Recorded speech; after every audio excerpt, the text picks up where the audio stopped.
I'm back with another Catherine Zhang recipe, and this time I'm making brookies. These ones weren't as successful as the last recipe I tried of hers. Let's just get straight into it. So let's watch me mess this up.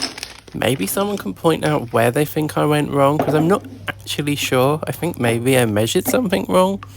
To start off, I melted the butter and chocolate together in the microwave. And then in a separate bowl, I whisked together the eggs and caster sugar. A little tip is to put down a tea towel under the bowl. It just stops the bowl from moving around. So I whisked the eggs and the sugar together till it was about double in size. The recipe says that you can skip this step. It's just to help create the shiny top. I thought this was more for the texture rather than the shiny top though. Then fold the cooled melted chocolate and butter into the egg and sugar mixture. Then finally adding in the flour, cocoa powder, baking powder and salt, mixing this until it's just combined.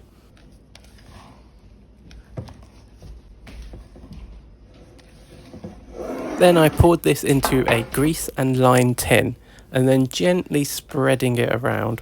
Perhaps it would have been better to tilt the tray around a little bit instead of pushing it with the spatula.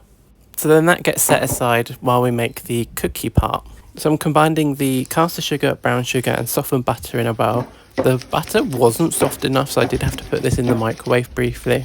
I wasn't really sure how long to mix this for. It says until well combined, so I just mixed it until it started to go a little bit paler in colour. Then I added in the egg.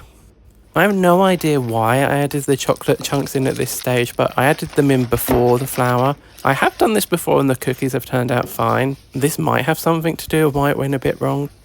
Then finally I folded in flour, corn flour and baking soda, mixing until it just forms a dough and there's no more flour streaks in it.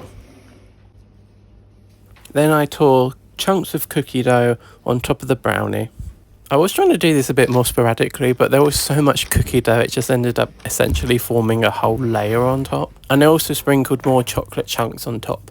So this was after 25 minutes. This was after 35 minutes. You can still see it's very undercooked. It's very gooey.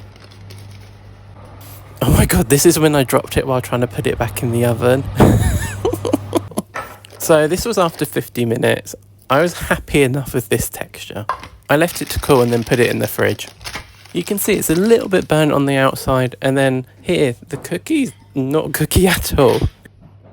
So this one was a bit of a fail, and I'm pretty sure on my part. I'm not exactly sure where I went wrong, maybe I weighed something wrong. These took 50 minutes to bake, and then still in that time I managed to overbake them slightly. So I'm going to try and look past my errors and still judge the recipe as much as I can. So looking past the overbakedness and all of that, I still thought this recipe had too much cookie in it. And I'm surprised there's no vanilla in the cookie or the brownie. And I'm not sure what the corn flour added to the cookie. The brownie layer itself was really good. It was super rich and had a nice chocolate kick to it. With this recipe I found the cookie part let it down. Obviously where the brownie wasn't cooking, the cookie overcooked, so it came a little bit crunchy, not good. Now this was better the next day. I always find with brownies they are better the next day, and it was the same case with this. It's really hard to give an overview of this recipe because of how much I messed it up. I do want to make these again because, as I said, the error was probably on my end rather than the recipe's end. So I do want to make these again. I feel like I'm starting to have like a vendetta against brookies on this channel, so I want to do one that's successful. I want one that I like. Thanks for watching. Bye.